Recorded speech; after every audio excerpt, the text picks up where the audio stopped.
Hey everyone, hello. It's June, and I was too tired last week to do another hangout on top of all the other stuff that was happening with the European elections. So we're having our May hangout in the first weekend in June, and we'll probably have another one this month too. But joining me in the hangout so far, we haven't seen Tom yet. I hope he's able to join. We've got, and also everyone else. But I'm really happy. Sorry, I'm used to Tom being here.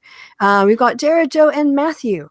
And before we came on air, we were discussing the difference between the American education system way of doing exams in some areas where you use like fill in the Scantron. You know, you do a number 2 pencil and you just fill in multiple choice, usually A to E or sometimes F and D or whatever.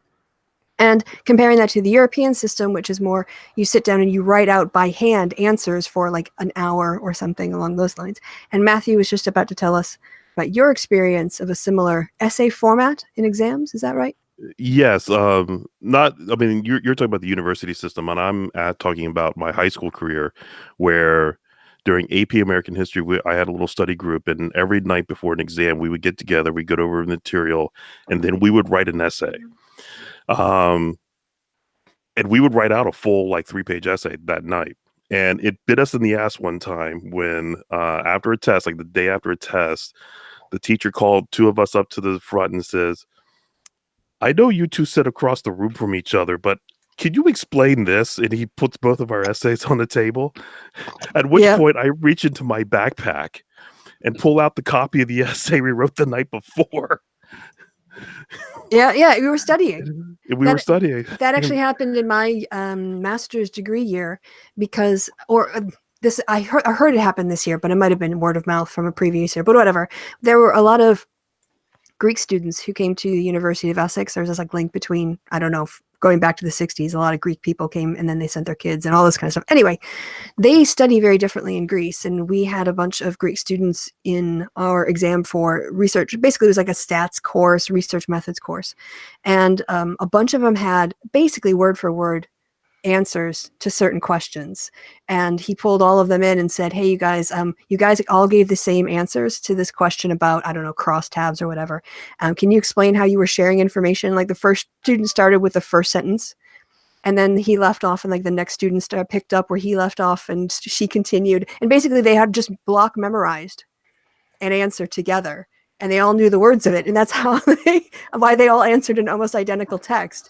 You know, and so yeah, same way. It's a strategy for studying. Right? Yes, but having the third copy saved us, and he was just like, "Oh, okay."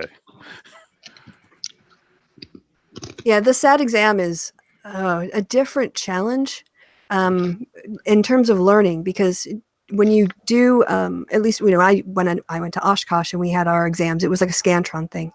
In those cases, it's very much you're memorizing pieces of information, because it's about how much of the course content have you internalized. You know, when you're doing a true, false, or multiple choice, it's really testing your general knowledge of a subject. But these SAT exams, they're questions like, party identification has been decaying in the United Kingdom since the 1970s. Discuss 3 factors that may be contributing to this trend. Now, that is a very different kind of thing to study for, because you have to make an argument and you have to know the body of work and you have to connect things together and you have to be right. You know? So it was a real challenge in terms of turning my head around and understanding how to do well. I mean, I ended up with like basically like a 68.5 or a 69.5 overall, which is off 1/2 a point. And I had marks taken away from me from some external reviewer. My professor had given me an 85, and he said, that's too high. You should bring it down to like a 75. And if you know the British system, like the difference between a 75 and an 85 at that level, that's like the difference between an A++ and an A+++. But what it did do is it stopped me from getting a distinction, son of a girl. But I basically got near a distinction for my master's, so I did okay on my exams in the end. Who joined us? Jonathan and Tom. There you go. I was saying it felt weird to not have you here, Tom. Oh. It feels weird having us. Well, no, I felt weird not having Tom here at the start. Oh, okay. Well, the thing is, like, at the Hangout link that you posted in the group chat, the one you posted 3 hours ago, that one didn't work. It went to a random one. So I went to Patreon and Oh clicked on no, that. I'm sorry. So then what I did, I took the Oh. Hangout link and copy and pasted and clicked it into the group chat underneath one of the posts of like the watch link and stuff like that. So hopefully the other people in the group will be able to click that link that I posted in a comment below the watch link in order to like join. So Sorry, yeah, and I haven't put up the chat, so if anyone was screaming at me, I didn't see that either. I was just talking to the other people. well, no, Sorry, it's in the everyone. chat yet. Total fail. Don't put the link in the chat. No. Of course not. I won't do that. It's only in our secret Facebook group, which you only have access for Yeah. if you are a patron of Dr. Christy Winters. So go to patreon.com/DRK Winters. I think that's it. Jonathan is like the town crier. He's like the he's like the PA to Lefty YouTube. He's just running around always doing executive assistant. Yes, he is. The question is, does he have the town crier hat? Well, I think today he does. No, I What don't. is this outfit here? Hello, can you hear me? Yep. Hi, Tom. Yeah, Paul. we Okay, all right. I got a error screen a little while ago, and I have no idea what the hell it was.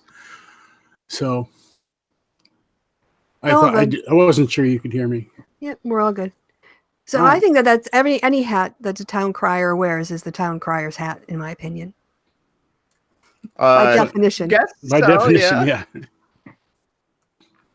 So anyway, anyone else want to jump in on this really nerdy discussion of test taking methods and strategies? My I only actually did statement is I hate. Important. Oh, everybody talked at once. You guys sort it out. Who's going to go first? I said my only statement is that I hate writing. So the idea of doing like a thesis for a master's scares the shit out of me.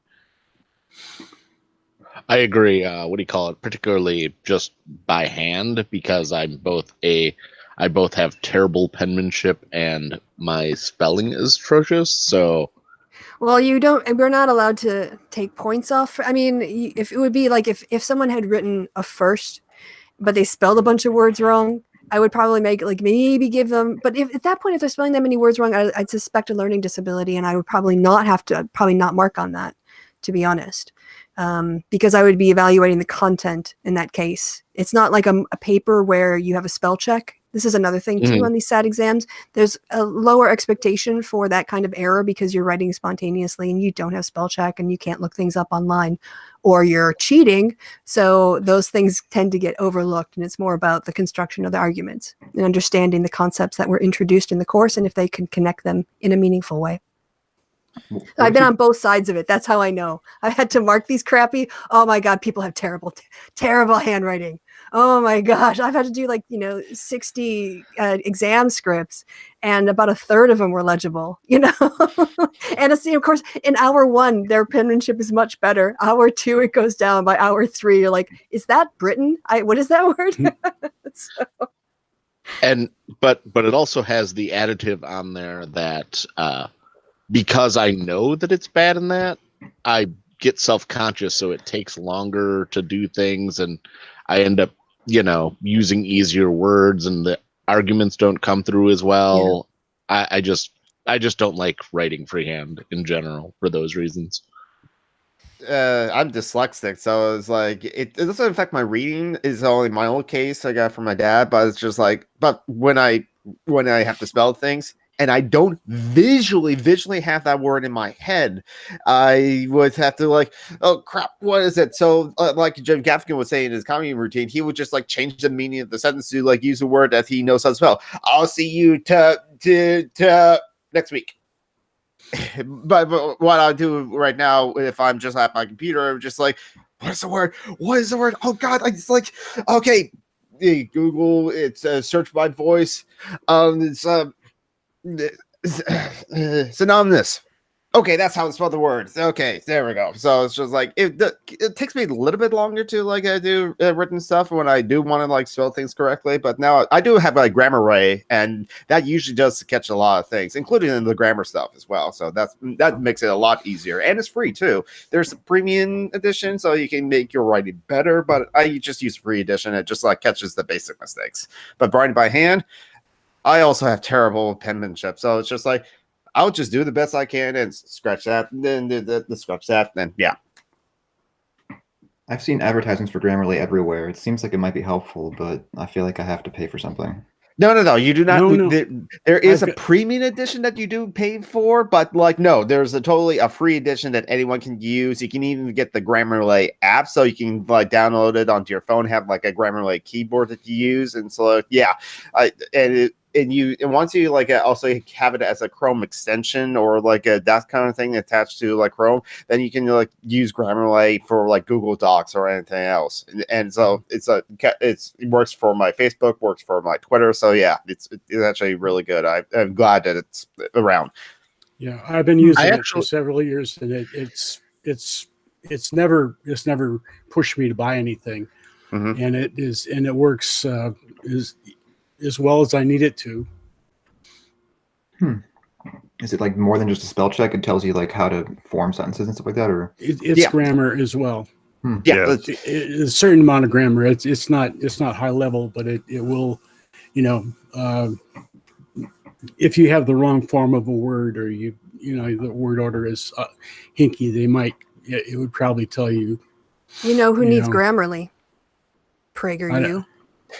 I don't know if you guys saw I caught them out on using a preposition at the end of the sentence today. Terrible grammar to end belong to.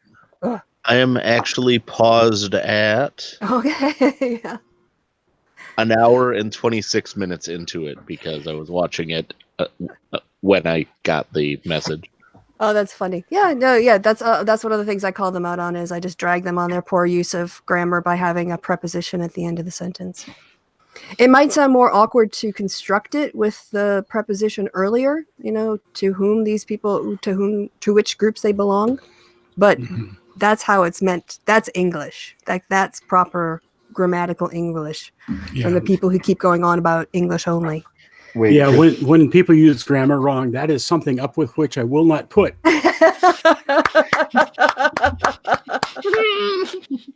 Wait, Chris, I got a question about this. Churchill. Do you think that there's like any kind of room for a prescriptivist versus descriptivist kind of debate there? Is like if people are using it this way, then maybe it can be fine in the future? Or Well, I think there's colloquial use and then there's professional grammatical use. So I think in an organic day-to-day way, text speak and other colloquial ways of speaking are how we speak. And I don't think that they deserve, kind of that kind of rigidity. But when it comes to communicating on a professional level, it's about a clear communication, and that clear communication implies an understanding of proper grammar.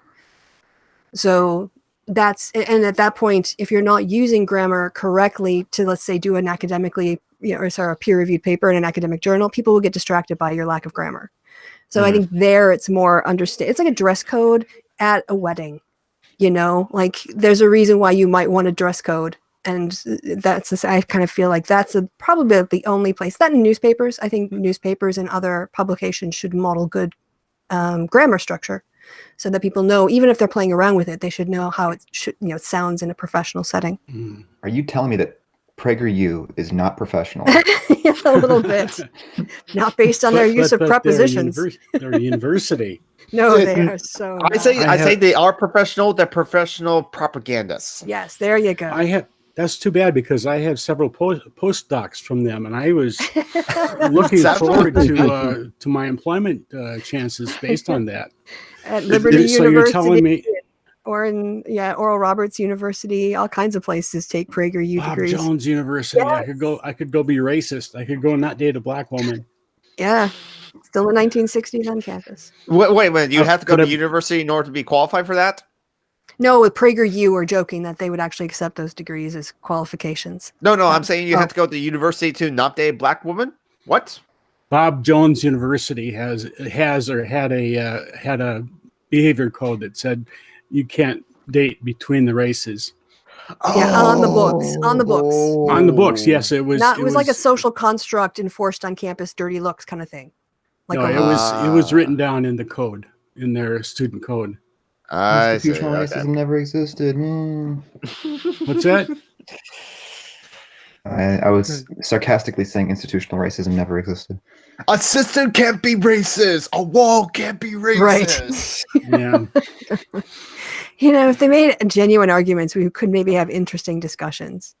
But it's a term thought terminating cliche. What's the technical definition of a thought terminating cliche? You might have to look that up. You can't be racist against Islam. Islam is not a race. There is a term called the roadrunner tactic, which is essentially a way of stopping an argument by taking the opponent's argument to the absolute extreme and showing it to be, to break down at the absolute extreme. So that's a thought stopping. That's a technique of thought stopping. I don't know that it's the only. I thought that was a reduction ad absurdum or whatever. Well, I've got the roadrunner tactic is that's a term that was coined by Frank Turek and Norman Geisler in their book. I don't have enough faith to be an atheist, and it's a way that Norman Geisler in his class in his philosophy class in college refuted empiricism by using the roadrunner tactic. It took him about 2 sentences. And Hume's empiricism doesn't work because it's neither by definition true nor true by experience. And he defeated 200 or 300 years of philosophy in 2 sentences by that technique. Sat down and felt really good about himself. I mean, you can just beat philosophy by saying, you don't know anything, man. You can't prove anything. It's all the brain in the vat, man. You can't know anything. So are you absolutely sure about that? No, but you can't know that either. So I win. Well, if you're not absolutely sure, I am absolutely sure that God exists. And he told me, wait. Yeah. The presuppositionalists are really obnoxious. Yes, I am. Oh, no, they are. Well, I am too, but yes, they are. Okay, a question from the live chat from 255 AD. Can a wall be racist if it has a swastika painted on it? Well, considering I already think that like the border wall that Trump enforces is racist or just like a racist intentions behind it, it's very easy for a wall to be racist anyway, and it has like a swastika on it. It depends on the use of the wall, because like it could be that the symbol of the swastika is racist and the person who painted the swastika on the wall is racist. But if the wall is part of just like a justice building and they remove it afterwards because it's graffiti, then no, it's not racist. But if the wall is for like a concentration camp, then yes, it is racist. So it's kind of like, it's not just because of the swastika painted on it that it suddenly is now racist. But yeah. But I'm probably thinking too much into this, but that's what I do. I just overthink things. Yeah, what you said.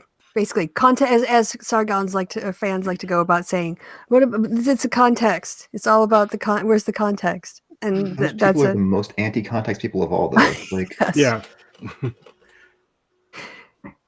Mm-hmm. Yeah, they are fun. So, yeah. They are becoming more and more the butt of jokes. I believe I've heard. Oh yeah. Long podcasts about that from. There's this American woman in Germany and a British guy. Yeah, that part one. Well, if you just look at the spectrum, you've got Woz Lee, who put out, I'm going to say anything that's, sort of like more than 10 or 15 minutes or whatever, or a bigger YouTube, who used to be a big Stargon fan, who seems to have taken up more criticisms and appears to be more centrist than right now. Thunderfoot made a video making fun of him. Medicur made a video making fun of him. Vadim made a video making fun of him. Kevin and I have been making fun of him. So once again, across the political spectrum, from the right to the center, right to the left, I don't know if any real centrists, like actual sort of anyone right of me, basically, but left of Woz Lee. That's what I consider the center. But yeah, it's been pretty widespread and unanimous. I think I've seen one person do a video defending Sargon, and it was someone who was awful anyway. but I can't remember who they were now. If it was maybe Irate Bear or someone like that. Mm. Oh, all right. Just the more the less I think about those kind of people, I think the better my life will be. It's just like not pay attention to them. But then Sargon decided to like go into politics, so it kind of just was like, "Ooh, what's this then?" So yeah. Wait, Yeah. is Irate Bear an actual person? I'm pretty sure that's the caricature H Bomber guy used in the climate change video. No, he's got a real Or it might have been something else. Bear. Bearing? No. No. No, there is an irate bear. I remember seeing them on Twitter. Occasionally, like they would respond to like like Chris Yossi or something like that. yeah. Yep. These YouTube skeptics have a lot of personas, appears like. Yeah, exactly. Yeah, things have changed a lot because it used to be a whole lot of feminist ponage videos and brigading, and that's died down a lot. It's been I don't know how long since I woke up to my comments of just being flooded with stuff because someone's made a video about me, which is nice.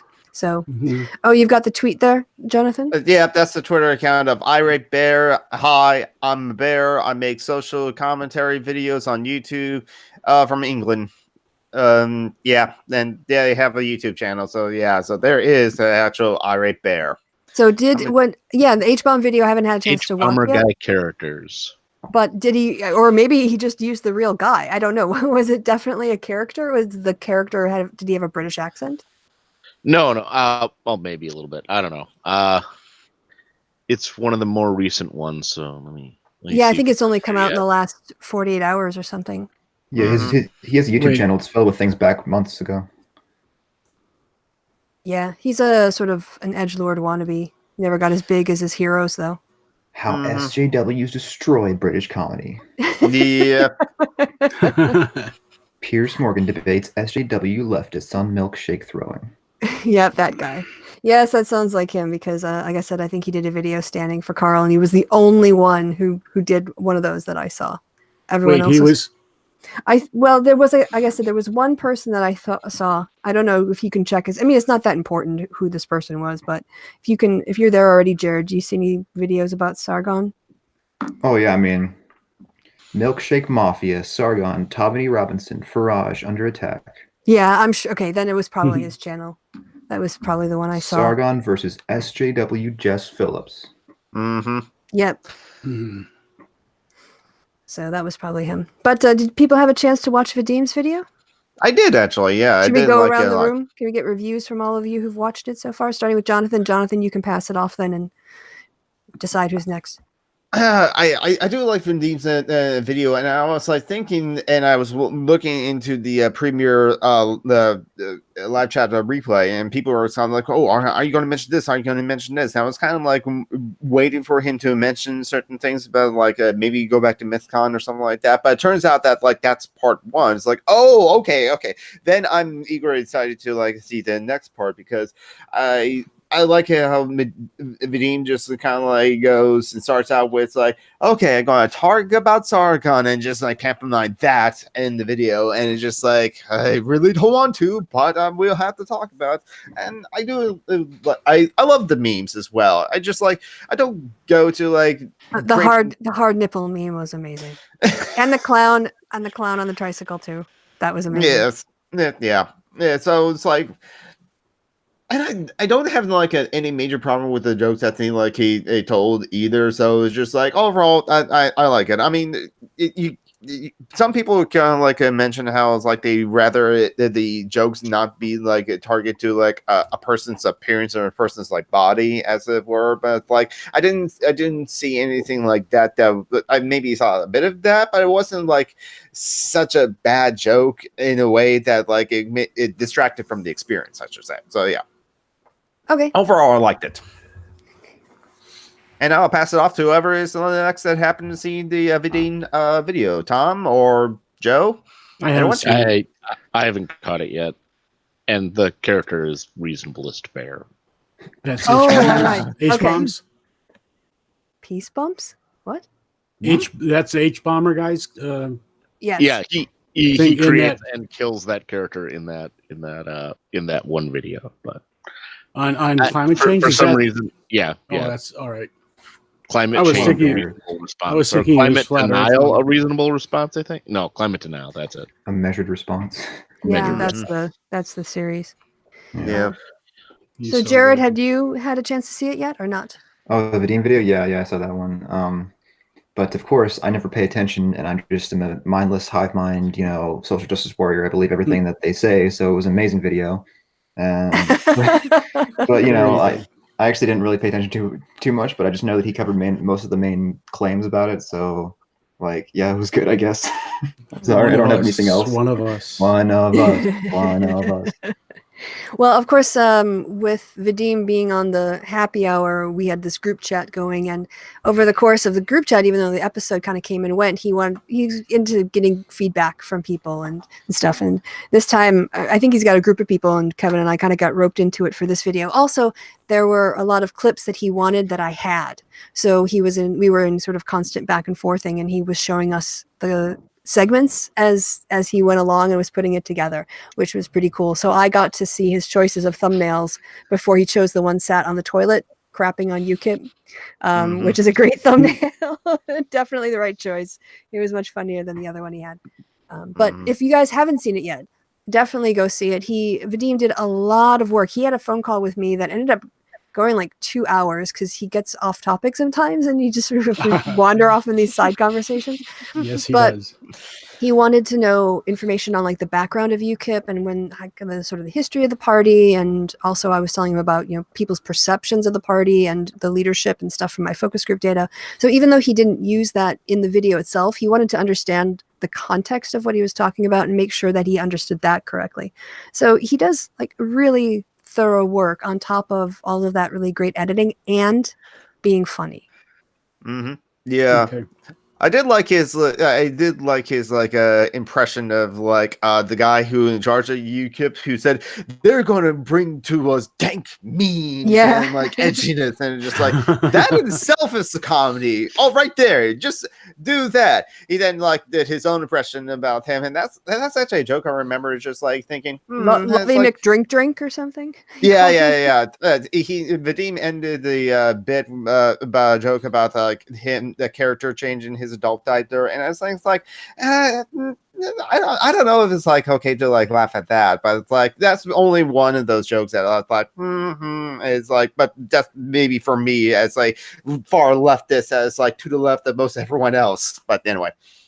I think he's definitely he's doing comedy, and so he's gonna, if he sees a physical humor joke, I think comedians just consider that more material than if he was making an argument, making a case, he wouldn't be using it. Yeah. But when you draw a frowny face using Carl's hard nipples as eyes, you're not trying to be serious too much. But yeah, I see what you mean. Is all Sure. physical That's in humor there? necessarily bad though? Because I feel like it would matter if the people you're targeting are marginalized more or less. I would think. I don't know. I don't know. I guess it's the whole.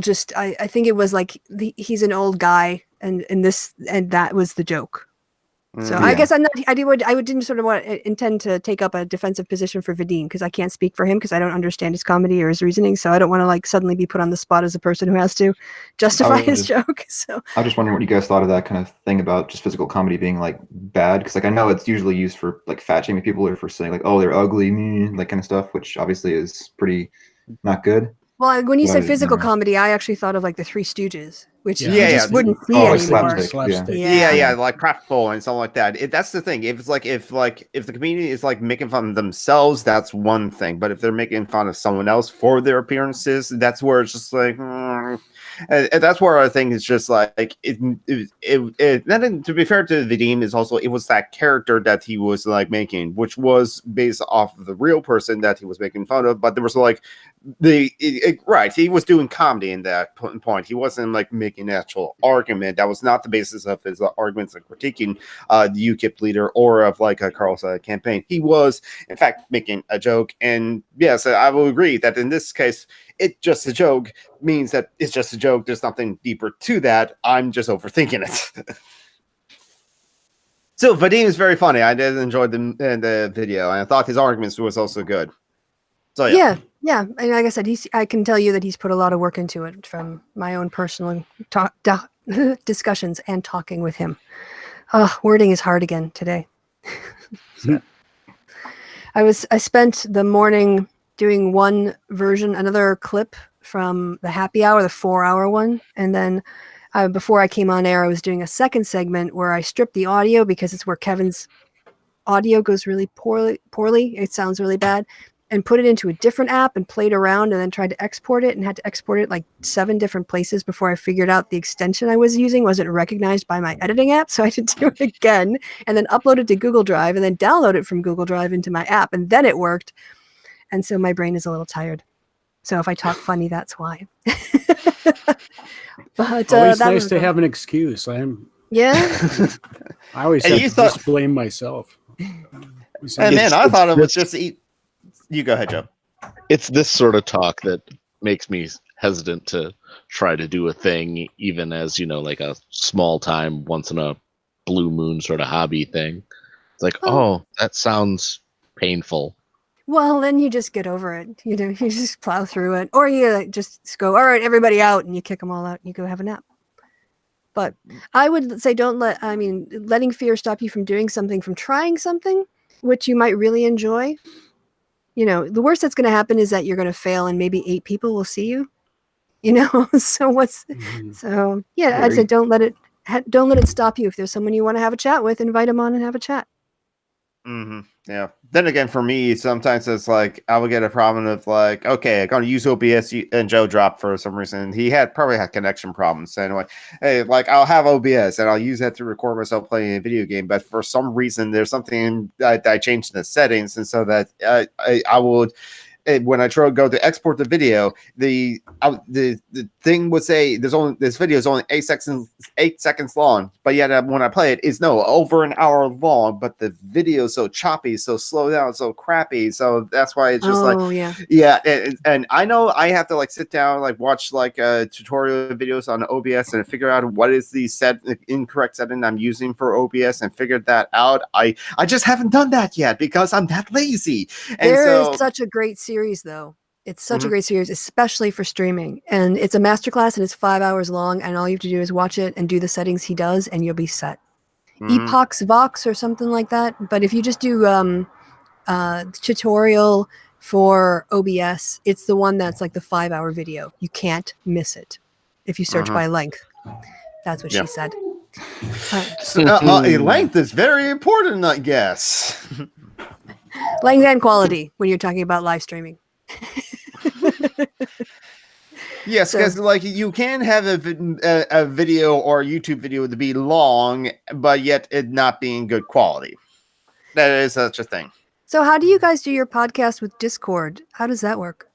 John Brockman basically he didn't know how to do it either, so I just Google search it, and I did find tutorial videos and I told him, hey, you can actually record audio with OBS, and he's like, oh wait, I have OBS, I know how to do that. And so then so he is only on his end, on John Brockman's end, that he records using OBS, and he also uses that to stream, so that's how he's able to do it. And so we just happen to as that because I made suggestions using other systems, hey, since we're streaming this now, might as well just do use Google Hangouts, and you can just download the video and just put it in the editing software, remove the video and keep the audio, and then treat the audio there.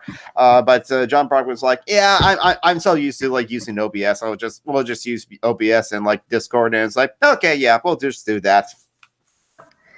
Yeah, because I was wondering, so I'll ask John about the technical link ups. It would be nice if I could do a section in the weekend show where I could have people call in, but that means having a Discord, which I'm quite hesitant about. It means it depends on how you let in, right?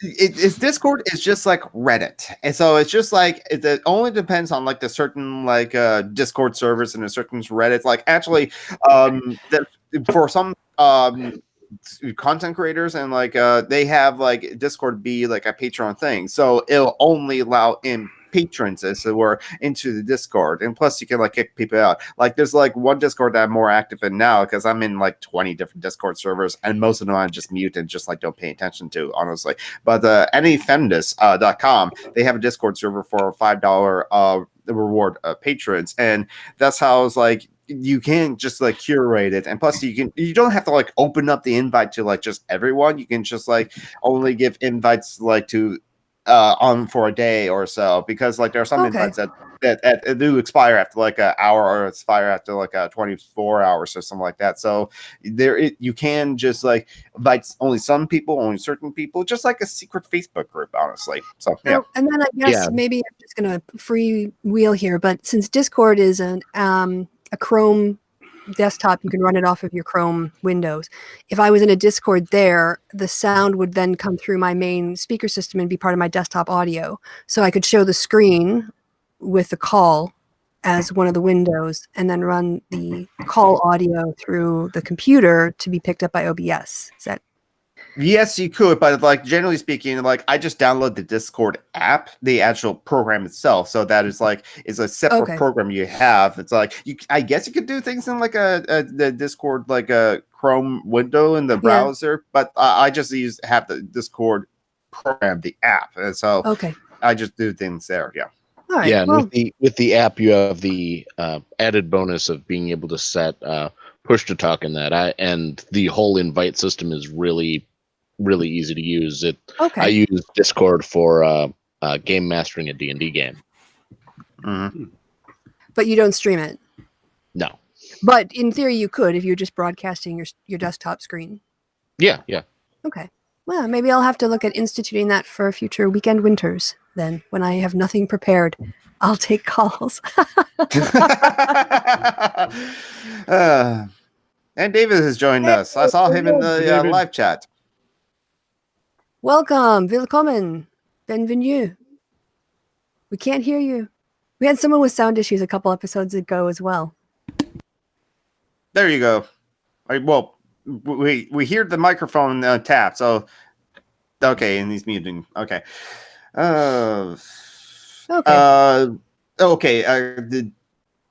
2255 AD was like asking me, but I guess I can open this up since like it's in the news, it was recent, and like it hasn't happened yet. But like, would Boris Johnson be worse than May as PM? Yeah.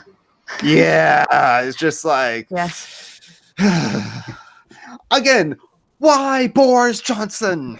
I feel like Boris Johnson and Theresa May would be essentially like inversing Trump and Pence right now, where they both would have terrible policies, but one is an awful clown and the other one's professional. I think that Johnson could go for the hard Brexit. That's what worries me about him as a leader. To just drag his feet until the 31st of October and be like, all right, we're out. Deal done. Let's move on. Let's deal with the fallout. Could happen. That wasn't going to happen with May. Yeah. You know? May always tried to like try to get a deal so that like they can, so that the British can like get what they want. I mean, and everything what they want, but you can't do that. If you want free movement of goods, you also have to allow free movement of people. Anyone else have a take? No. David, is your audio working now? I don't know. Yes, it is. Welcome. Yeah, How the are you magic doing? of turning up the volume. Yeah. Do you? That's always yes. Start with turning it on off again. Check the volume. Your thoughts on the comparative worseness of May and Boris Johnson? I'm not sure I'm the right person to ask about that, but Boris Johnson seems like a total maniac. Okay. Well, hey, I'm American. I am far from England as much as possible, and I gave an opinion on Boris Johnson as the next PM. So, yeah, listen, we're just YouTubers. We're just in the Hangout, just chatting with a YouTuber. You don't have to be correct about things. Yeah, and actually, sorry about not being correct about things. It's actually the UK, not England. Right.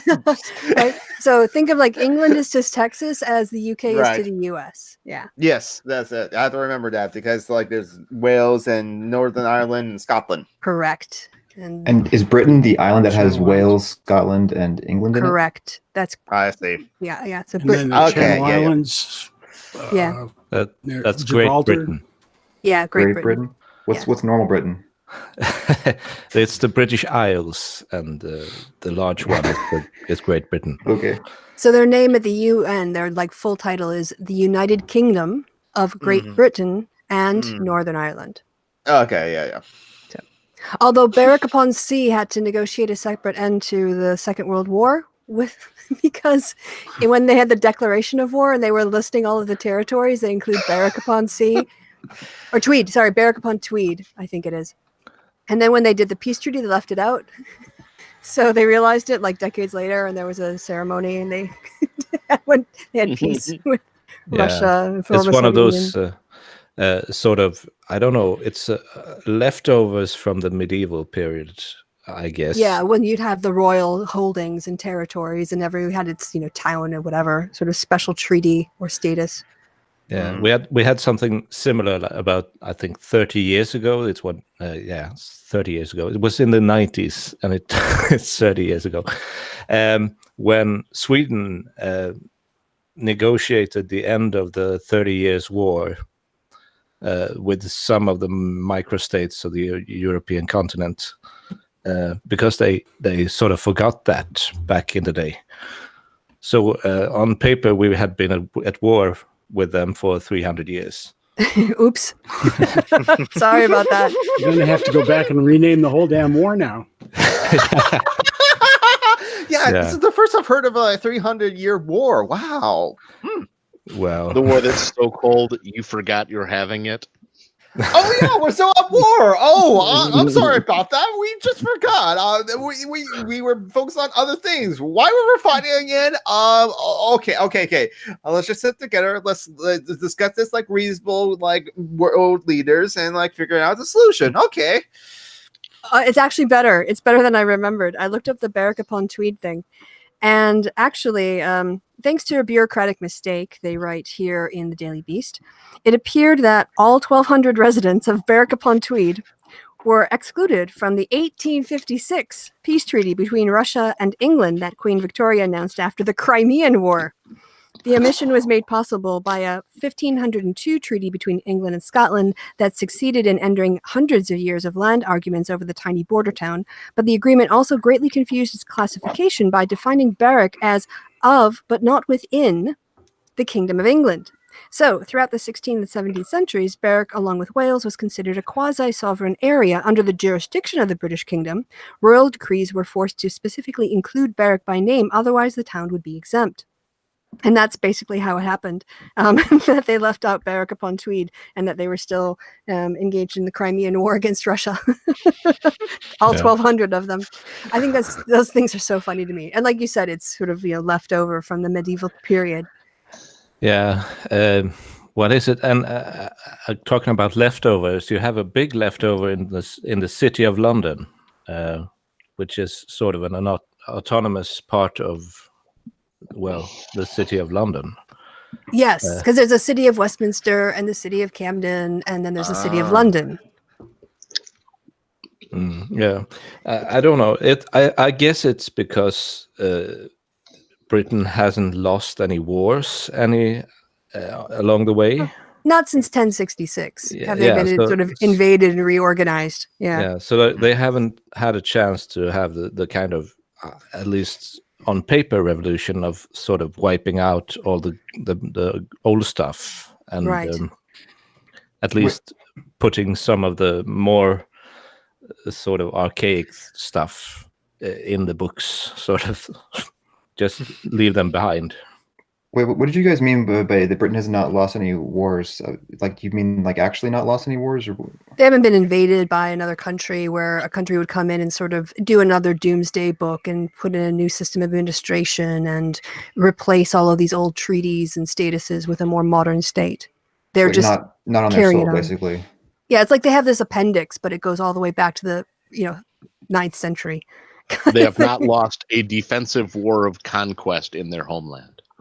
Okay, because examples of them losing wars overseas, but Right, but not since they were invaded in 1066. That's the last time they've been by the That was William the Normans. Conqueror, right? Yep. William the Conqueror. And then French became the language of government. Yep. Well, at And so least that- Norman French. Right. Well, I mean, technically in World War II, they were invaded. It just didn't take. Wasn't successful. Mm.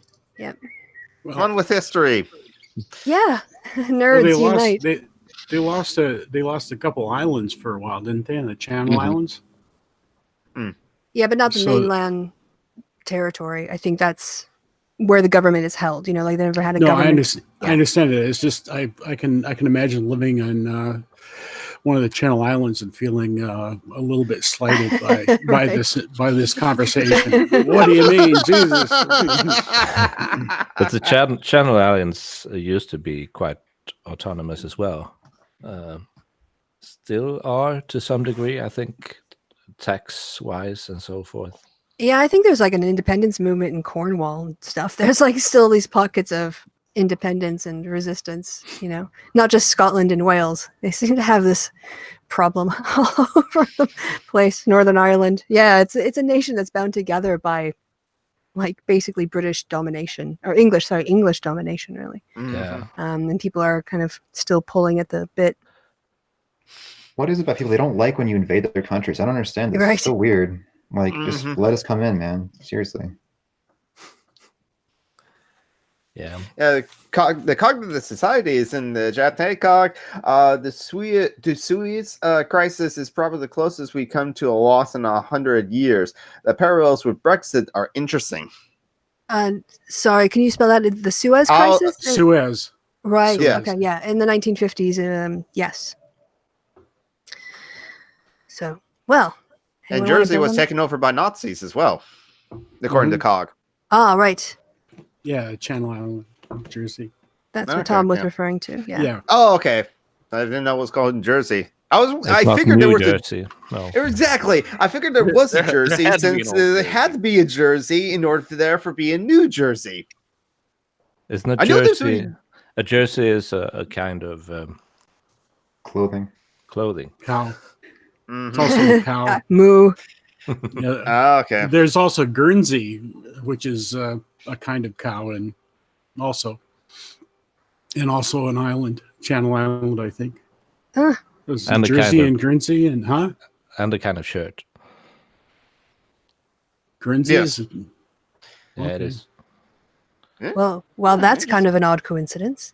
Huh. Dun dun dun. A lot of Some jerseys. some conspiracy going on. About jerseys and Guernsey. Yes. What was that again? Guernsey? Guarantee. Guernsey. It's hard to say those two words right after each other, actually. Jersey, Guernsey. Well, Jersey, except now Jersey. you showed me how inarticulate I am. Thank you, Tom. No problem. You said that you were We're tired. from You Wisconsin. gave I your did say We're from Wisconsin. We ought to know the cow at least names. be able to say cows. That's true. It's been a long No time since I've cows. had to identify cows. I've been away from my homeland too long. Yeah, I can't. I probably couldn't identify them either. Wait, Chris, you said you're from distinguish Wisconsin them. I originally? am, yes. Oh, okay, Yeah. gotcha. And I'm from Wisconsin now. And I am also. Wisconsin. Yes, we've got 3 Wisconsinites in the chat. Represent. Can you say taco? Who? The Wisconsinites. Can you say taco? Taco. Taco. I've never heard that was one of the things that we've said weird. No, I mall. thought it was it's the AU sound as in vague or plague that we seem to make weird is what I've been told. Because like the new channel that I subscribe to, hello Mariana. Hi, Marianne. Hello. Objectively subjective. They do a weekly show of On Our Last Nerve. Just Maddie hosts it with their wife, Mrs. Snarky, and their friends, Eve Evans, the Faithless Sumner, and hashtag Heathen. And hashtag Heathen is from Wisconsin, and it's a running joke on that show, on that program, on that channel, that hashtag Heathen cannot say taco. She always goes taco. or something like that. And Oh. so they make fun of her for her Wisconsin All right. accent and that. You know what I So- bet that is? What do you call it? There's essentially the west side of Wisconsin has a lot of influence from the Minnesota accent, Mhm. and Norwegian. that does definitely affect the A leading into the O. That sort of sound. The Minnesota accent heavily butchers that. Yeah. Yeah, I think Well, there's a the lot other- of accent. Scandinavian and Norwegian immigration, whereas the Yeah. central and southern is like Polish and then German. Polish, French, and German. Yeah. Hey, In the Kevin Logan, who's in southeast, chat. southeast around Milwaukee and Racine. Well, first of all, it's not Milwaukee; it's Milwaukee. Milwaukee. So, Milwaukee. Say it, Milwaukee. But It's an addition. It's a name. there's also a tendency for the extreme southeast in Wisconsin to be pretty nasal. I'm from Milwaukee, Wisconsin. You know, and we have bubblers here. Yeah, and we also call dinner supper, at least in central Wisconsin. Calling things supper there's a lot of suppering still going on in the Midwest. I Well, didn't know that was a thing that wasn't everywhere. People don't Yeah. refer to Dinner, like Yeah, like- we refer like, to I've dinner heard it often. also dinner, but I Breakfast, didn't know lunch, and that it was dinner. weird that people referred to it as supper as well. My parents do refer to as supper, but then again, my dad's from East Grand Rapids, Michigan, and my mom, as been established before, is from the Upper Peninsula of Michigan, right on the border between Michigan and Wisconsin. So she's a Youper. She's grew up near Iron Mountain. Oh yeah, okay. Pretty Yeah. country. So Lonely. I'm a son of the Youper. So that's how we do use the word supper. And yeah, it's just I think it's just more common for it to be dinner and not supper. And so, yeah, you can have it as a fourth meal. yes. So And Kevin Logan has joined us in the live chat. The Hey. weird people are the ones that go breakfast, supper, dinner, or it's the other way around. I don't remember. breakfast, dinner, supper. Something like that. They eliminate lunch and stick in supper and change the order. And it always confused me because there's some people where I grew up who do that. But I'm always been a breakfast, lunch, dinner kind of person. Right. It's an interesting thing like that they do in Canada as well in the French-speaking parts. In France itself, the 3 meals a day are petit déjeuner, and dîner. But then for Canada, they cycle it forward. They say déjeuner, dîner, and then they put soupe at the end, Oh. like supper. So I guess that's like an English influence there as well. Possibly, yeah. And hello, little Anno. She is in the chat. Oh, Yeah. Leto, hello. And Mariana, hello. How are you? You haven't spoken yet. I'm tired. Just got in the door. I was at a music retreat since Wednesday. Yeah, played a lot of French horn. Yeah, speaking of, we're talking about suppering and to sup and all of that. I like speisen as a word in German, which I guess you kind of translate as to dine. You know? Speisen. Yeah. Menu is a Speisekarte. Mm-hmm. I for some reason that's a fun word to me. German's It sounds so more awesome. elegant. It's just like the elegance of ich esse versus ich speise. Like I'm dining, kind of thing. Or the other word that they use as a verb, which we don't, at least in American English, is Frühstück. So I breakfasted, basically. I breakfasted this morning, which I love. Actually, it makes perfect sense in English, but we would just never think to use breakfast as a verb. Yeah. Fast. Yeah, my mom actually says I'm breaking fast or something like that. Oh, yeah. I wonder if there is a word for a large late second meal that essentially replaces both supper and lunch. Isn't that Elevensies? No, wait, that would be the meal before it. That'd be lunch. Sorry, that That would was be a from the small Hobbit. meal. I'm talking Or about Lord of like the a just a ridiculously big late lunch that you don't eat dinner because you're still full from this meal. Well, that's kind of how they dine in Spain, I think. I think their midday Wouldn't meal that is be- bigger. Would And then that they be have a tea? Would that be Afternoon a tea. high tea? But that's Well- very, cucumber sandwiches and things. It's not really. Lunch, Well, you could eat a lot of cucumber Spain. sandwiches. lunch in Spain is around. I'm just 3 saying to that's 4 what I usually p.m. do on my days off. Oh, okay. Sorry, Mariana, you're kind of quiet. Can you get a bit Yeah, closer you're- to your mic? Yes, I can. There you go. All right, that's a little too close. Better now. No, closer. On the Goldilocks. And now. Yep, perfect. Okay. So lunch in Spain is sometime around 3 to 4 p.m. All right. because you can't eat at noon in Spain most of the time because it's way too hot. Yeah. Like that's why they have those And- great windows. And it's so nice. Wait, I you love can't it. eat Yeah. when it's hot? What does that mean? It's uncomfortable to be really full from a meal when it's so hot out. So you just delay it till it gets to be the cool of the day where you can eat in the shade and it's still comfortable. It's a better time to eat and digest your food than when you're sweating from your armpits and between your legs. Interesting. I've never heard that. The little Arnold says, like, it's too hot for you with her tongue sticking out. The tongue emoji. Yeah, and then of course they eat at like 10 o'clock at night then. Yes. They keep crazy hours. That's why they need a siesta in the afternoon. I see. And then they like stay up till 2 o'clock in the morning and go to bed and they kind of start all over again, open their shops at 10 and then 2 o'clock take off until like 8 or whatever, or 7, or from like 6 to 8 and then go eat. And it's crazy. That's It's that's driven just by seems the like weather. okay. Oh, okay, that makes sense because that period of time where they're awake from like 10 a.m. to 2 a.m. That's just seemed like normal for most everyone. Why do they force us to like have to wake up at 6 a.m.? Why? Who decided this 9 to 5 sort of thing? Come on. But No, anyway. we're still living on like we're farmers. We don't need Yeah. daylight to work. We have lights, you know.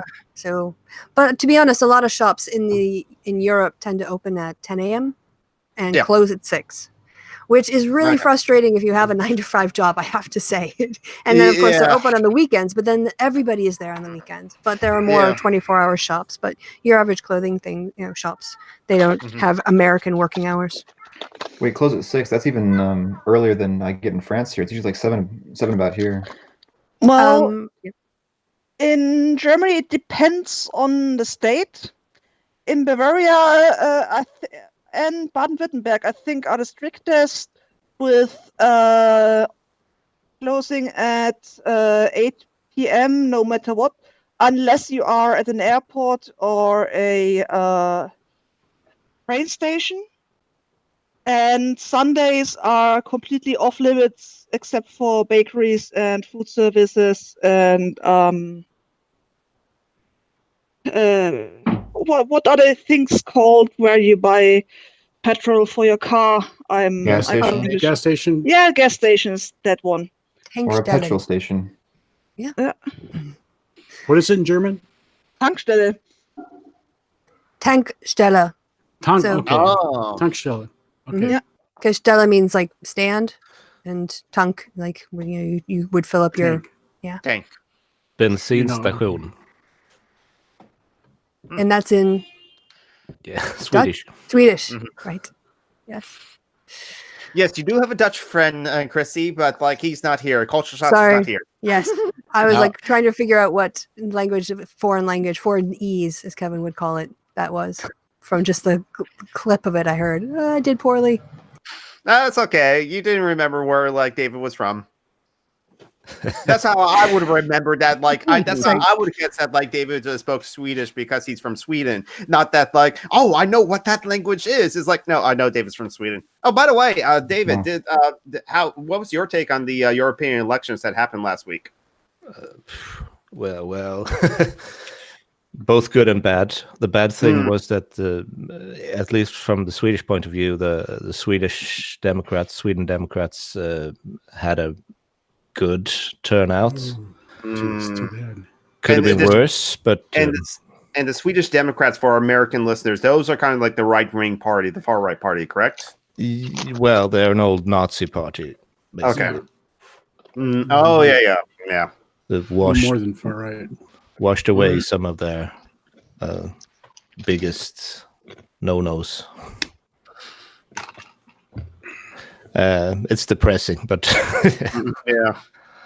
How well did the left-wing parties did in Sweden? Because it seemed like across like Europe, whereas like it's people who went to extremes. So whereas like it's either extreme right or extreme left. As the European Green parties across many different like of the countries did actually well in the European election compared to previous elections.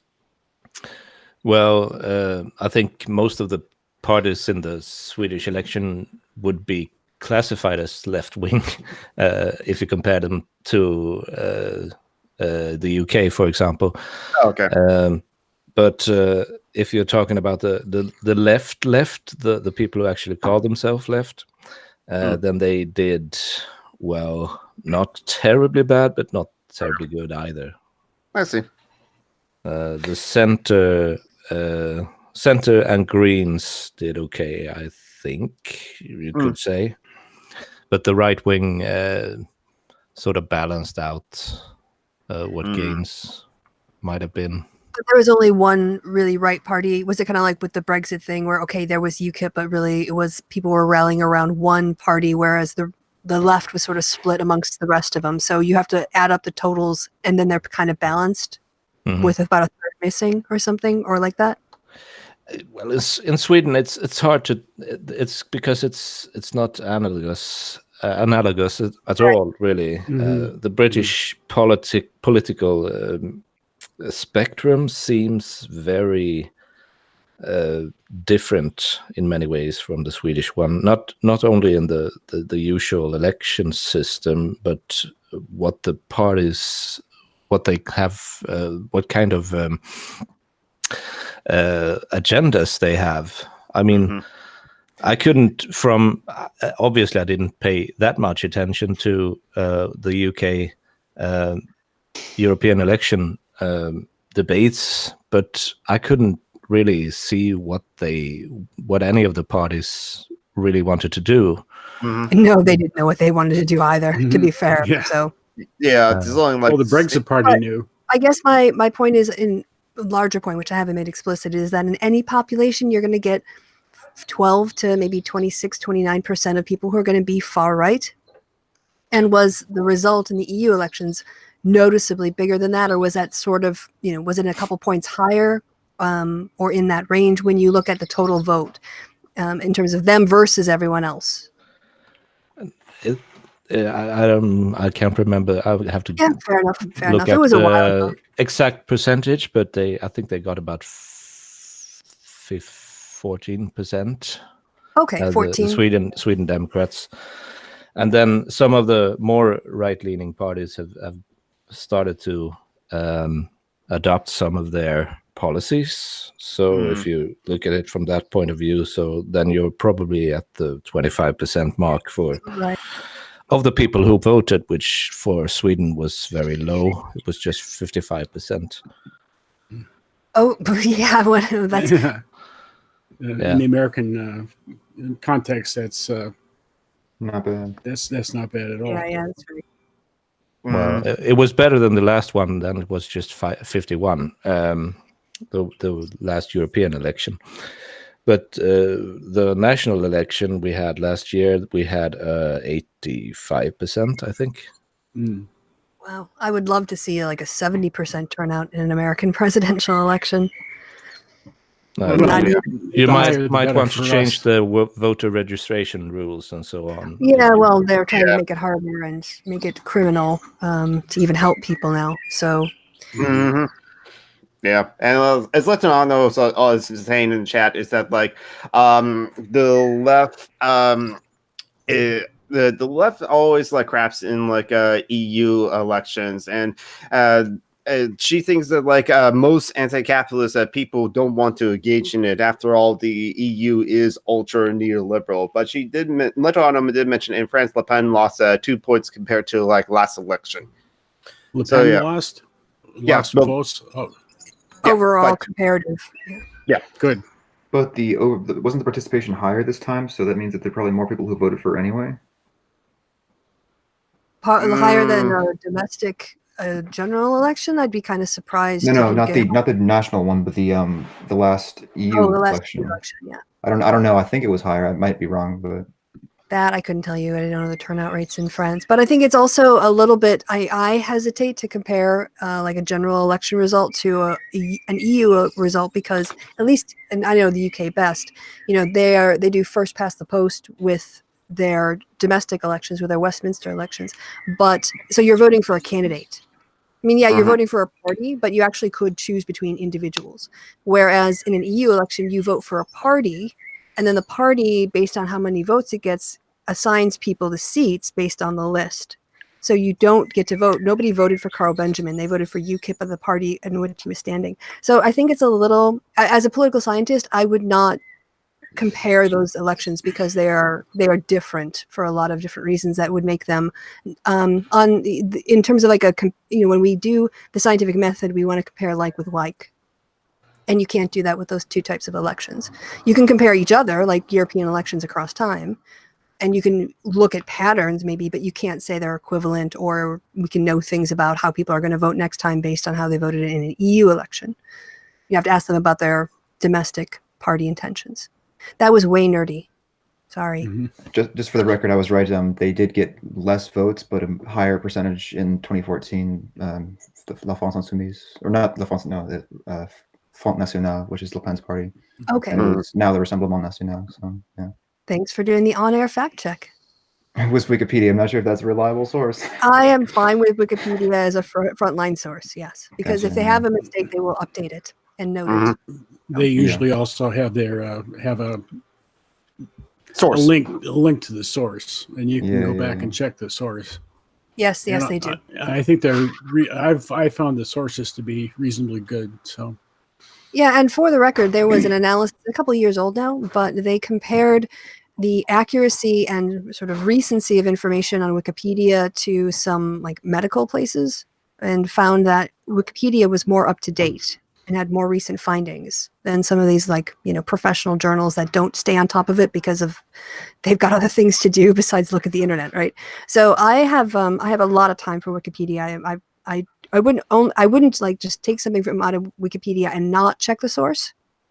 You know what I mean? But if I go to Wikipedia and I get a definition, I'm going to, in a casual Twitter conversation or to do something here on the internet, obviously not in a peer-reviewed journal, but in these kinds of conversations, yeah, especially it's fine.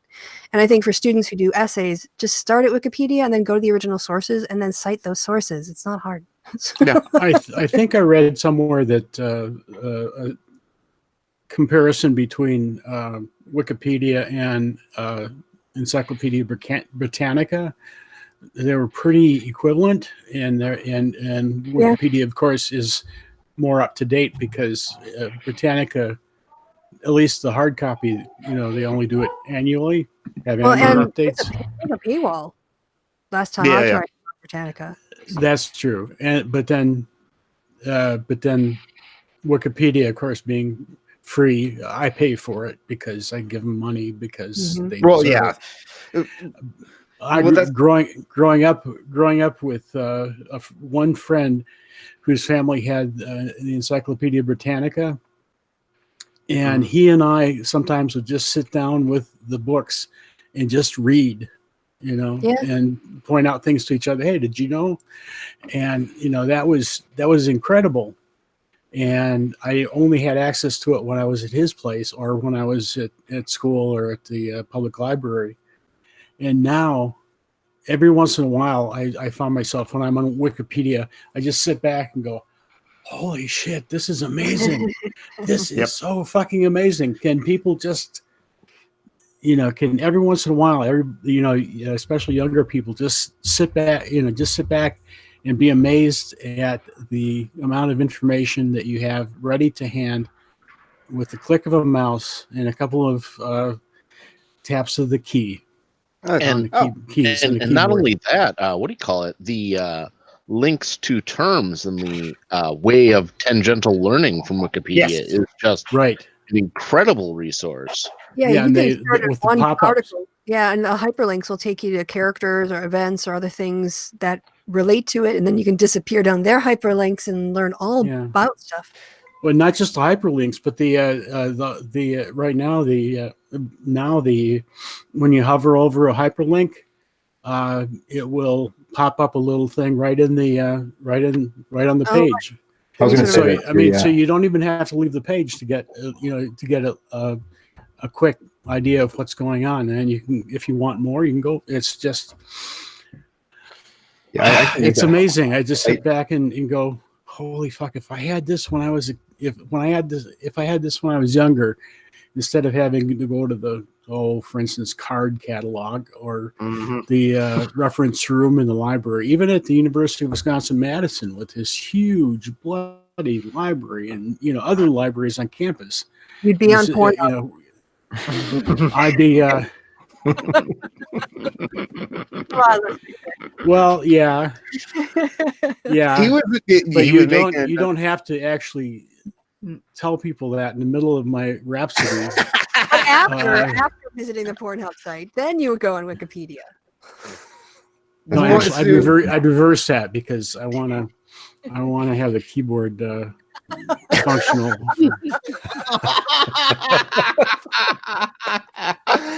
I've heard people say that, and I don't know what that means. So I thought I'd say it as an old person. Seems funny. Person trying to be hip and young. Do you have any dank memes? Any memes for us? Yes. I have no dank memes. We didn't dank me when I was a kid. But I was the same, actually, Tom. We had the World Book Encyclopedia, and I used to read it like, The Lion, the Witch, and the Wardrobe, or the Trixie Belle series. You just pick a letter and flip through until I found it was usually like, this is probably where it came from, like a history article, because it was a story. You start with the birth of someone, all the drama in their lives, and then they die, and then you go on to the next one, or events or battles or whatever else, and just read articles straight out of there like they were just regular books. Yeah, that was absolutely. It was books were my fantasy world, I guess, because I could. They were our cable TV. Yeah. All different kinds of channels. Yeah. Where you want. When I grew up, we had 2 channels, and then it was a big deal when we got 3 channels, and then we got cable, so we got, I think, 5 channels. So I'm old. I also remember having to call the operator to get a to put through numbers, and having to wait till the neighbors were done with the party line before making a call. I still had a party line I remember a party line in the mid 70s in rural parts of where I was, if you believe that. But hayseed. Yeah. But I was a hayseed when it was popular. Before it was cool, right? When it was cool.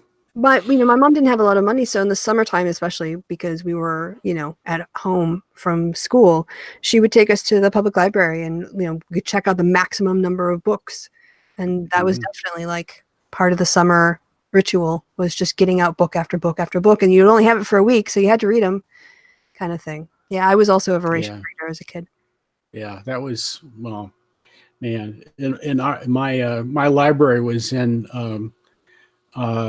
big stone memorial building that was given by the local lumber baron, and it was just a part of it, which was kind of the building was built like a castle, and the library was in a part that had a turret, like the castle corner turret, which would be so cool if you were. Yeah, it was, and it was, so, and it had a marble fireplace, and the books were kept in a vault. And so my impression of books and literature and history and all that stuff was something so precious it had to be kept in a castle in a vault, but so important that you could go in. Anybody could go in anytime that was open and check out anything. It was Tom, just, you're old. That's from the show. No.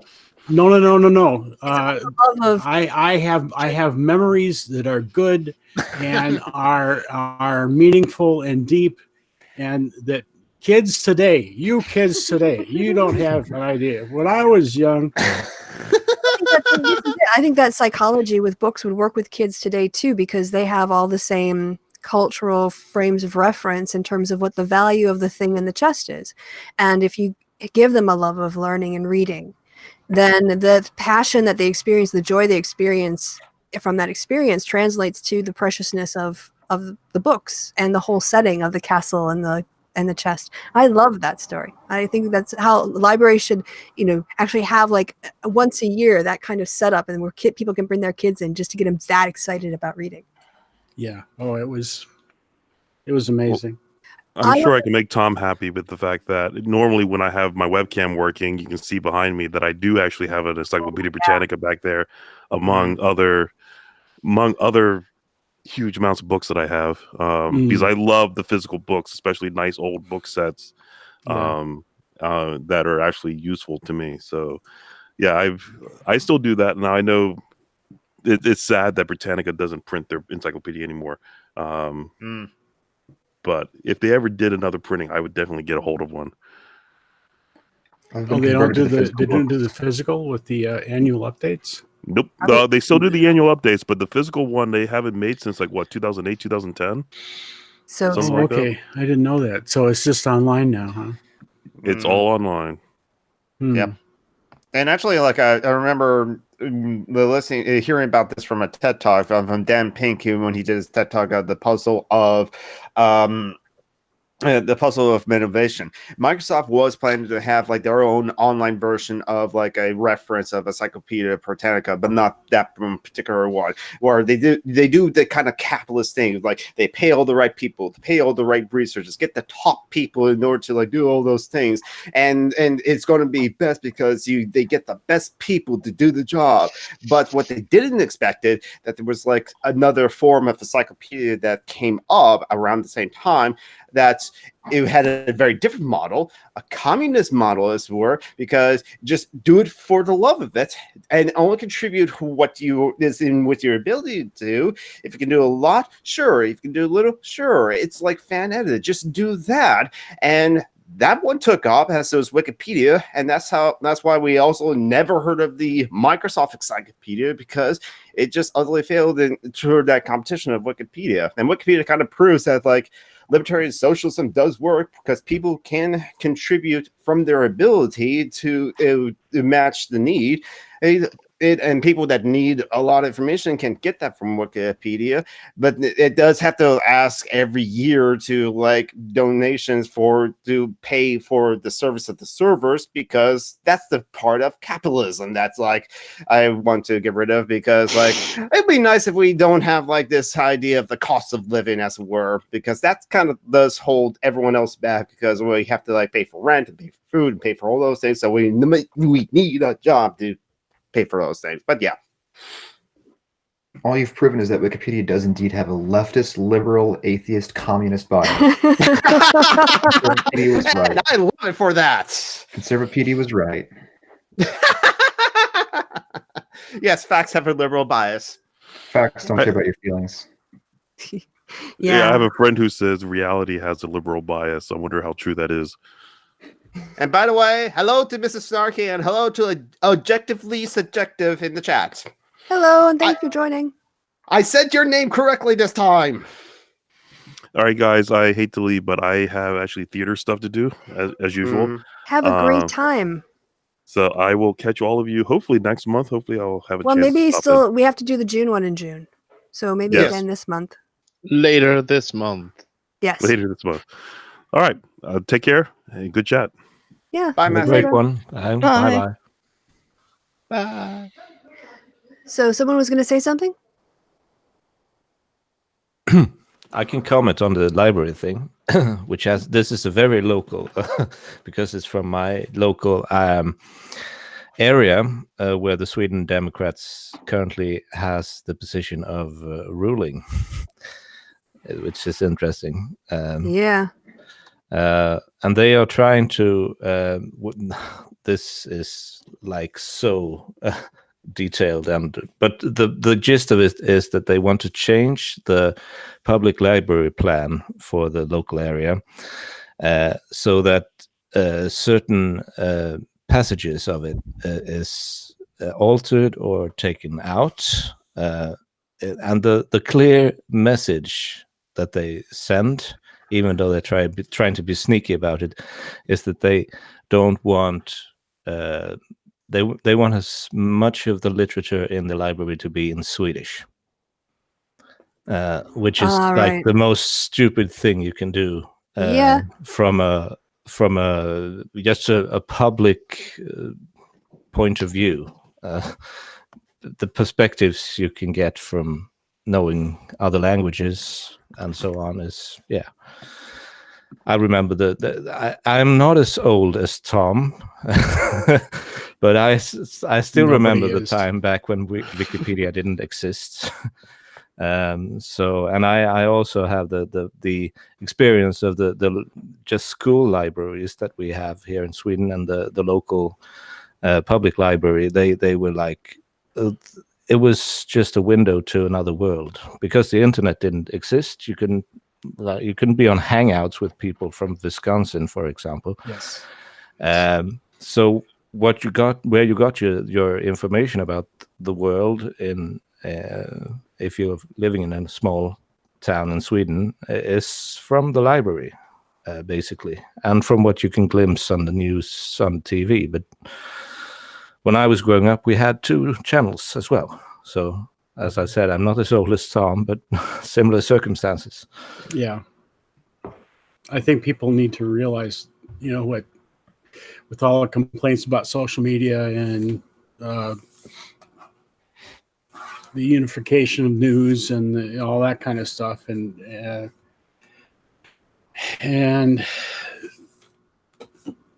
well, everything to do with modern communications. The one thing that we do have now that we didn't have before is access to tons and tons of information and people. I mean, I would never, maybe at some point, David and I might have been able to be pen pals before the internet, and we could write back and forth with as long as it takes a physical letter to get from, between America and Sweden. But now, I can respond to him in real time and make jokes about all kinds of stuff, If he said something that I thought was funny, I could make a joke, and he could laugh or be pissed at me in real time. And by the way, sorry to interrupt, but like bye Latano, she says to take care, sweetie, see you. So probably bye, sweetie. Bye, sweetie. You're so Bye, cool. sweetie. Mm-hmm. Bye-bye. Bye. She needed like French food, so she's going to get a quiche. Good. I hope it nourishes her spirit. Quiche are delicious. I need American food, so I need at some point to go get a hot dog. Not even a juicy bratwurst? hot dog that was. I'll join you. Leto would be Apoplectic if you had a hot bratwurst. It was Or an hot inside dog. joke. I think she Oh. might laugh because we were or be angry at me. I don't know, because we were joking about it. We were joking about it yesterday. But do you know how this is so German to me? So on the platforms of the station at Cologne main station, like there's a last platform 10 and 11 where the trains come in, on either side, and in the place in between there's actually a bratwurst stand, or you can get currywurst and bratwurst in a brötchen and put mustard or ketchup or whatever you want on it right there, and so it always smells like a grill out when I go up there, because there's always bratwurst being sold on the platform and it's just so strange. Like you would have a coffee place in the States, they've got like a bratwurst place. Mm-hmm. I could live with that. Yeah, I bet you. Stereotypes do come from a certain place of truth. Like the same thing with France. There's like bakeries with croissants everywhere you go with train stations. It's it's kind of a thing. Yeah. That's not a bad thing, having like croissant stands everywhere. By the way, Mrs. Snorke asked, "Let Christy talk more. I need Kitty. She loves your avatar, Christy Winters." Oh, okay. Well, a what I really can cute just do is I can just look and it doesn't matter who's talking and just see Kitty.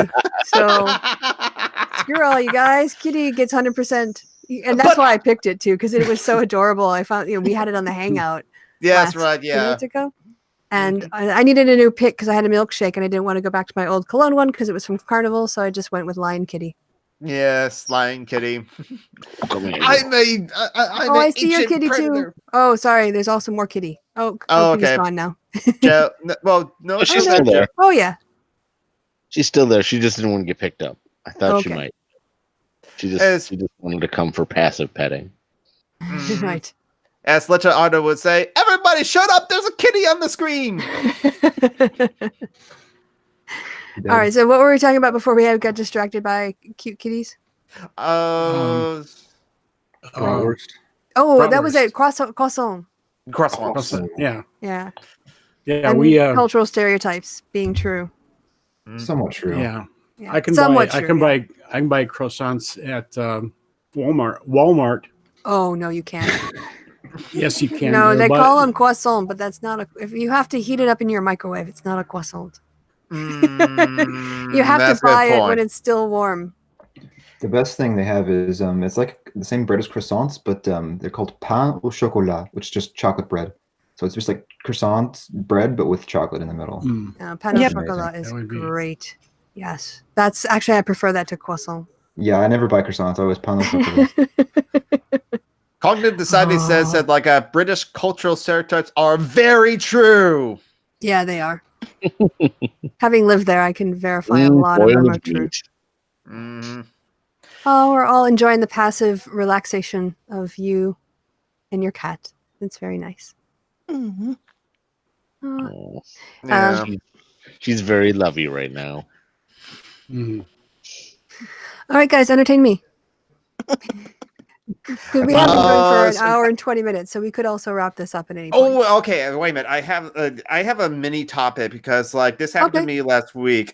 This is from a friend, but we agree on a lot of things. And I actually like stayed with this friend at like a hotel for a convention in like Portland. So we traveled together and stayed at the same hotel. So that's how kind of close we are. But like he said, oh, my cousin is extreme left, and shows me a meme that like his cousin posts on Facebook of essentially how like women should be in charge of their own bodies, but he kind of make fun of like right-wing arguments against that. And so it's like, okay, so your cousin is extreme left, so that means he's a socialist, right?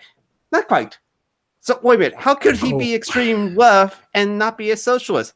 He's as far left as he can be without being a socialist. And it's like, oh, okay. So then I eventually asked him, okay, if your cousin is extreme left but yet not socialist, what does that make me, an anarcho-communist who actually wants to live in a stateless, classless, moneyless society? I'll get back to you on that. I think they need to recalibrate their political spectrum. Yeah, but it's the American kind of like political Overton window, unfortunately. So it's just like, which is why I want to ask. So he's a socialist then? Not quite. It's like, okay, so he's basically like an AOC kind of like DemSoc, I guess. Which is fine because I prefer those politics compared to the rest of American politics. But yeah, it's like I'm actual leftist. I'm an anarchist. But not to gatekeep and not to give purity tests, because if you call yourself an anarchist, you're cool, you're a comrade. Unless you're an anarcho-capitalist or a manicist, then screw you. What's your opinion on anarcho-primitivism? It's okay. They are comrades, but yet I do not want to like go back that far. It's like no, they basically like anti-technology, and it's like I know I do not agree with that.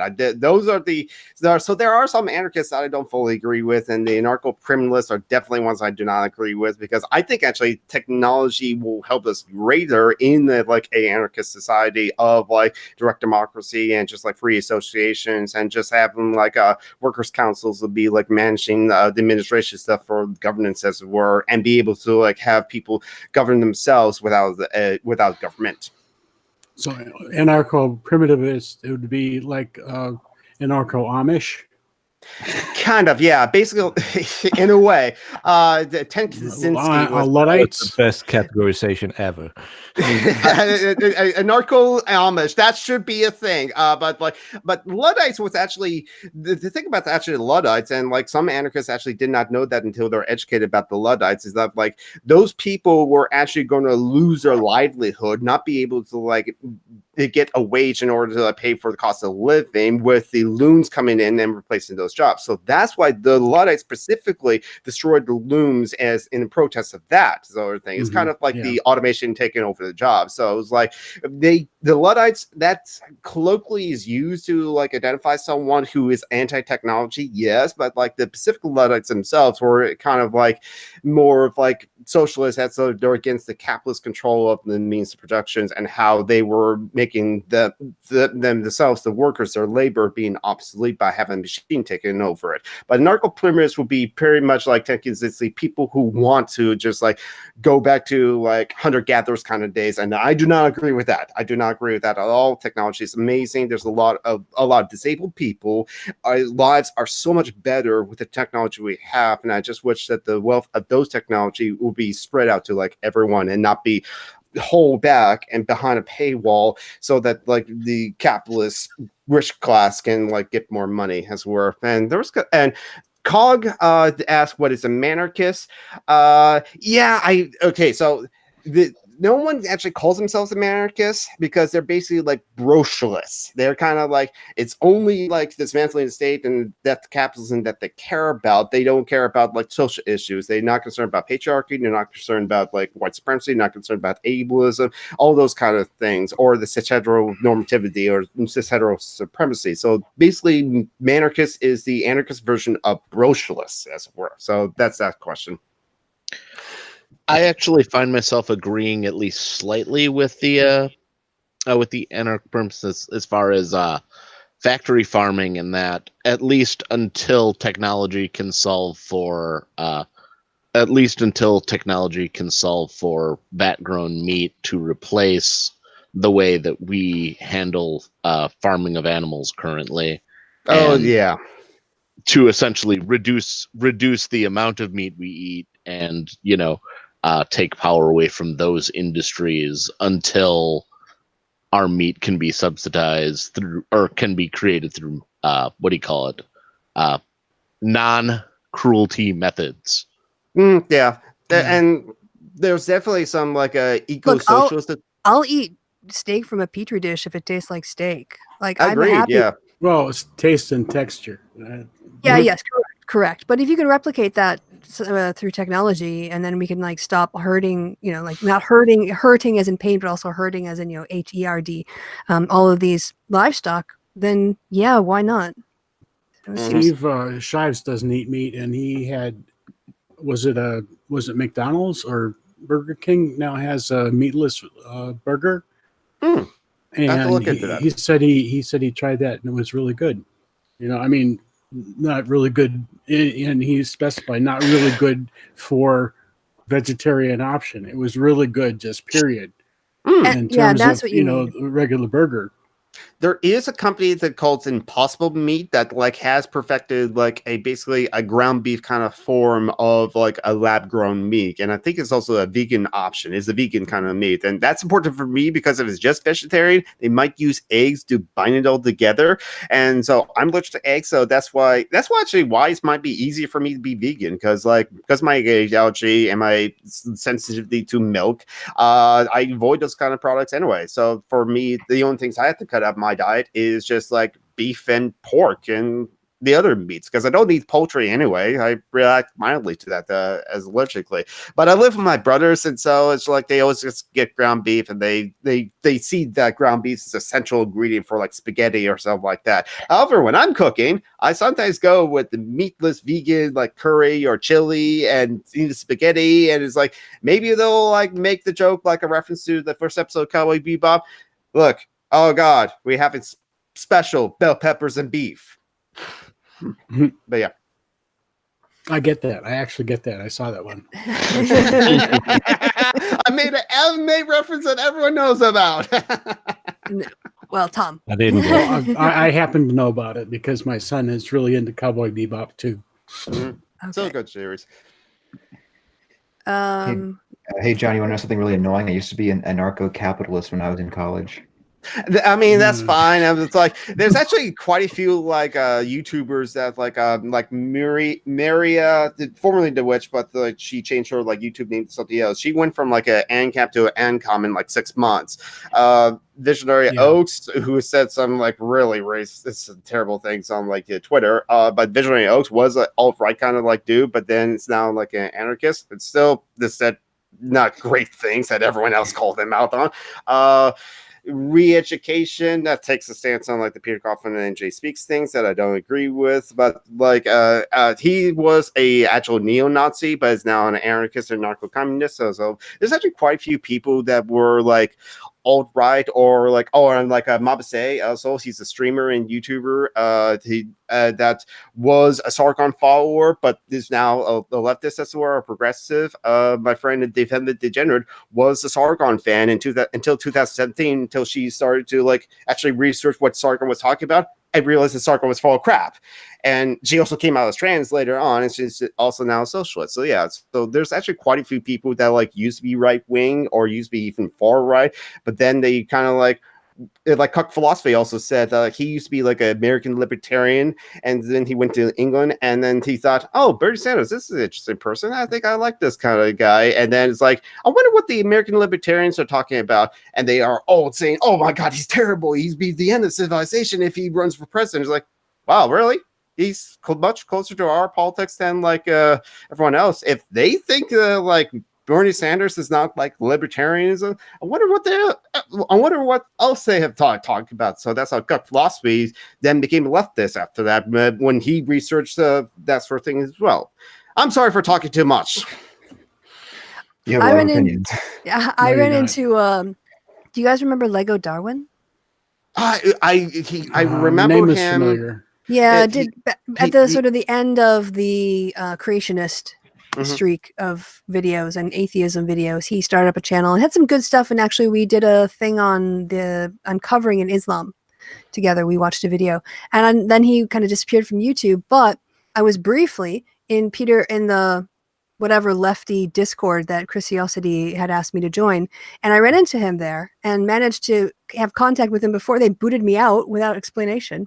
Mhm. And got in contact with him, and he said, yeah, so before, I was this and now I'm an anarchist. I'm like, oh, okay, but we haven't touched base since then. I don't know what the story is, but I'm excited to hear.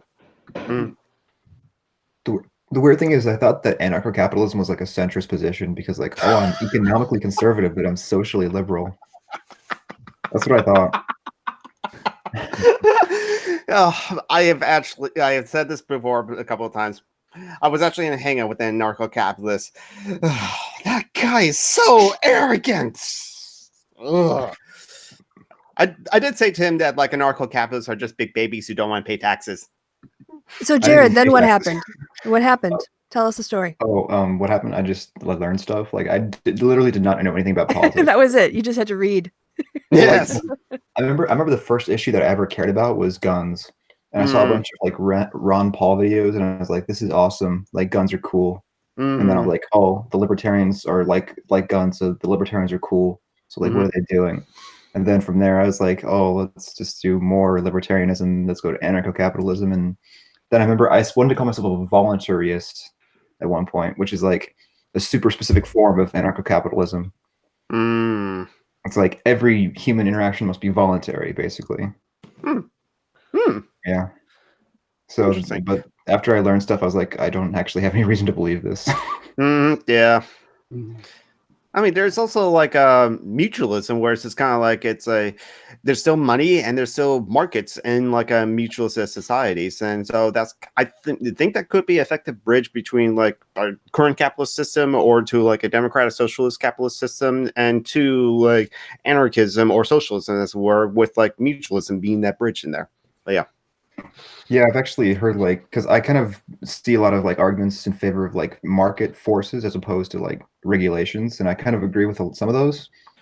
But like that's also a different thing than like socialism itself, where you have people controlling the government, the company itself. Like some people say that they want like a free market socialist kind of thing, which I guess makes kind of sense. I wonder what would be a free market kind of socialist kind of thing. Maybe mutualism, but I have to look into that a bit more. Like democratic workplace, but then like there's kind of low regulations, basically. And I actually do believe in a lot of regulations, but like I can see why people would believe those arguments.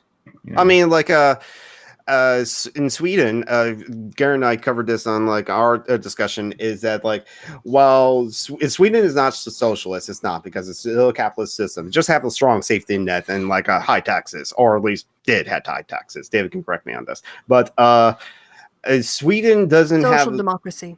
Yeah, it's kind of like that, I guess. But Sweden doesn't have a lot of regulations that America has on like food and drugs and that sort of thing. But Sweden has a lot more regulations on finances, as it were. So as compared to America, and so it's like I like that. I like more regulations on like finances because like that kind of like financial speculation was like called like the food crisis in 2008, as well as that Great Recession, and which Dumpster Fire did a great video on. So Something yeah, funny is that like a lot of those Scandinavian countries, like I'm not sure if actually is Sweden a Scandinavian country? I forget the difference. Scandinavian versus Norway. I don't even know. There's the Anyway, Nordic. yeah. Yeah. Do you want the real definition or the kind of definition that you usually see? Because the real Scandinavian countries are Sweden and Norway. Okay, so it is a Scandinavian country. Yeah. Okay, gotcha. But yeah, I see like a lot of people who are like right wingers argue against the Nordic model or like Scandinavian countries. Like, well, actually, they're super free market because like they're on these freedom indexes. It's like, well, maybe then that works that you have a social safety net with free market businesses stuff. I don't even know. It's like they're the ones who bring these up. So I'm like, I guess maybe you think it's a free market then with the social safety net. Like, I don't know. Yeah, it's because in my mind, there's no such thing as a mixed economy as people would talk about. It's either in my mind, it's more or less it's either capitalism or socialism. It's like predominantly most of the land and most of the factories and most of the mines and the ores, the farmland, most of those things, the means of production are either owned privately by the private owning class, the CEOs and the rich people as it were, or is owned by everyone, meaning the workers, or just meaning everyone collectively owns it. It's all owned in common as it were, and there's very few private land, if any. That's how I see it. So it's like when people refer to mixed economy, I think they are referring to like a capitalist country or capitalist system, but with a very strong social safety net, which would be better than what America has right now. I agree. So I would vote in favor of those things. Yes, it's just like I want to go further from that. That's me personally. I don't know. There's something to be said for what do you call it? Any land owned by the public, and that even like narrows down to even like police stations, post offices, libraries, and stuff like that are technically a form of socialism within a capitalist society. Yeah, I was actually going to say, like, what about I think a mixed market in your mind, Jonathan, would be then like, what about like what Elizabeth Warren or Bernie Sanders are saying about having a certain percentage of the capital of a company being owned by like worker representatives? That's still like capitalism as a word. It's just like I kind of see it as a more of a larger system as a word that's governs everything. It's like so yeah. There are like example worker co-ops. The developer of Dead Cells, Moon Twins. They are a co-op where it's like 10 people that are the employees, but they all have like equal ownership of like the things. So that company structure is a better company structure than like other companies like Activision, EA, as for example, or any other like companies. So it's still better, but it's like I want that to kind of be more applied to the whole system as a word. So it's kind of like, yeah, I want like globally being like a post-capitalist kind of system as it were. So that's for me. It's like if there's any kind of like sense of capitalism in the world, I want to like try to dismantle that, and I'll do that to my dying breath as it were. But even if we do get to a post-capitalist system, that doesn't mean there's still not work to be done. Anarchism is a work in progress, so there's always like things we can improve on to make it better for there to be the equal opportunity of like liberty for everyone. I want to just say my time limit. Let me start with saying I'm old, and a couple people will understand what that means. Yes. You want me to sing for you, Tom? Well, go ahead. Old MacDonald had a farm. You're singing my song. Oh, that's great. By the way, hi Tim in the chat. He joined a while ago, but I didn't say hi on camera. Yeah. Hello. So I'm besides being old, my ass hurts, and that's a callback to yesterday. So one or two people might understand that. Christy might even understand that. I don't know if she stayed that long. I think I might have missed that bit. I was at the very end of the time I was there. So anyway, my all those things apply, and I'm gonna say goodbye to everybody and go away and have a hot dog. All right. Well, That's my- enjoy. Bye, Tom. My traditional post hangout hot dog. All right. So- Enjoy your burger. Bye. See ya. Bye, Tom. Bye. Bye. Well, with that, we have been going for an hour and 40 minutes. Mhm. So Actually, maybe didn't we start early even? yeah, we started at 6 this time because I know Tom gets tired later in the day. So I'm like, I'll do it an hour early, so maybe we get Mhm. more time. No, I mean not just an hour early. Oh, we started like 2 minutes. 5 Yeah, 3 minutes early. before, Yeah. something like that. Wow. Well, we just decided the conversation was going to extend, and we might as well get in on this early. So Yeah. true. So I might bring this to an end, but I want to That's fine. thank you guys for your support as always. And I am really behind on the Resistance Fund, so we're just going to have to make it a biannual thing and do it in July and December. I was I about to like ask you that because I remember Yeah, I I've asked you just that. work has been just taking Mhm. everything, and I guess in terms of priorities, I feel like I need to do the podcast, and there's Mhm. a lot of administrative work to like do the charities and pick them out, and then I end up getting stupid like mail from them, and so I need to screen them for PayPal rather than giving them my mailing address, kind of crap, and so that is all an excuse of why I've failed in my duties, but we will distribute it. It'll just be in bigger chunks, so it'll be like 100 or 120 at a time instead. Can I just like encourage one pitch as and one plug as just like please donate to like our friend Joanna via PayPal to I'll type it in the chat at severejoe.com because like she's on SSDI and she begs online every month because like she's not receiving enough money in order to like pay for the bills, pay for food, and pay for her medication because she has to pay a $60 copay each time she gets some medication. So life is difficult for her being on poverty essentially. So if you have some money, please donate via PayPal to severejoe.com to like help our friend out. And I'll type it in the chat right now so like you can just like copy and paste that and be able to like get there. So yeah. All right. And that's thanks. it. Okay. Anyone have anything they want to plug? Your Twitter or anything?